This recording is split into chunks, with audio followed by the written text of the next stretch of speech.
If you love Jesus, Apostolic Sunday School. Hello there, and welcome to ApostolicSundaySchool.com. Today we're doing a lesson on the resurrection of Jesus Christ.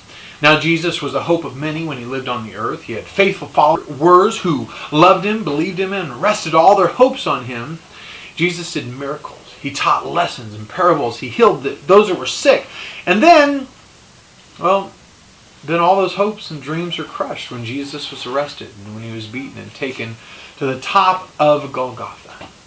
And as you know, Easter is not all about bunnies and Easter eggs. It's all about Jesus and what he did 2,000 years ago on a special morning right after he died. You see, the Romans were not very nice people. They had really perfected the art of hurting people, making sure that troublemakers weren't going to cause any more trouble anymore. You know, Jesus wasn't the first person they had crucified or put in a tomb, but no one had ever come out of it alive. Like this right here. If we break this egg, you can see that you're going to get destroyed. That's just the way it happens. When they crucified others, they were destroyed and absolutely, a total broken mess. But you see, Jesus wasn't the same as anybody else. They had never met anybody like him before. Luke chapter 24 says, early on a Sunday, the women went to the tomb, taking the spices they had prepared.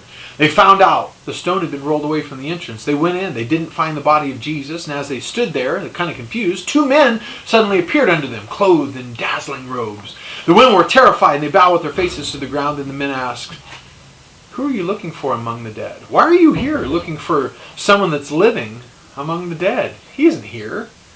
Jesus has risen from the dead." You see, Jesus wasn't like any other man. They crucified him only because he let them. They put him in a tomb because he let them. They rolled a huge stone in front of the tomb because he let them. But whenever he was ready, he could have stopped the whole process. You see, they thought that they would just take it one step further, and they posted these huge, burly, mean guards in front of the tomb to once and for all make sure that no one could ever say that Jesus had risen from the dead. But they didn't know my Jesus. The cross, the tomb, the stone, the guards weren't enough to stop Jesus. When they finally opened the tomb, they found that Jesus was no longer there. Jesus is not like any other man. When they tried to destroy him, they found that Jesus was already gone. Jesus was alive and risen. They couldn't destroy him because he wasn't even there. He was alive, and he wasn't just alive. He rose again so you and I could live. He came to give us life, like John 10 says he came to give us life, and life more abundantly. God fixed the problem of sin for us. When he died, he took the punishment we deserve and forgave our sins. And there's many other verses that we can go on. The rest of it is on the website, ApostolicSundaySchool.com. But to make this work, you only need a few small things. You need a drill, just like this, with a small drill bit. You need an egg, and all you have to do is drill a small hole on either side of the egg, and then you can blow through one of the holes and blow it out the other side and completely empty the egg until there's nothing inside.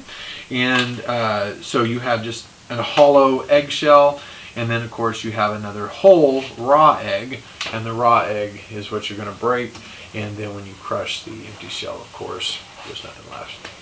So it's a very simple lesson, but it's very effective, especially on Easter. If you have a better way to teach us, let me know. If you have any other ideas that you could use this particular lesson for, please, I'd love to hear it, because I want to make my Sunday school better, and I'm sure you do as well. And when you share an idea with us, we like to put it on the website so everybody can get it, and we can all get better together. Until then, God bless. Happy Sunday schooling to you.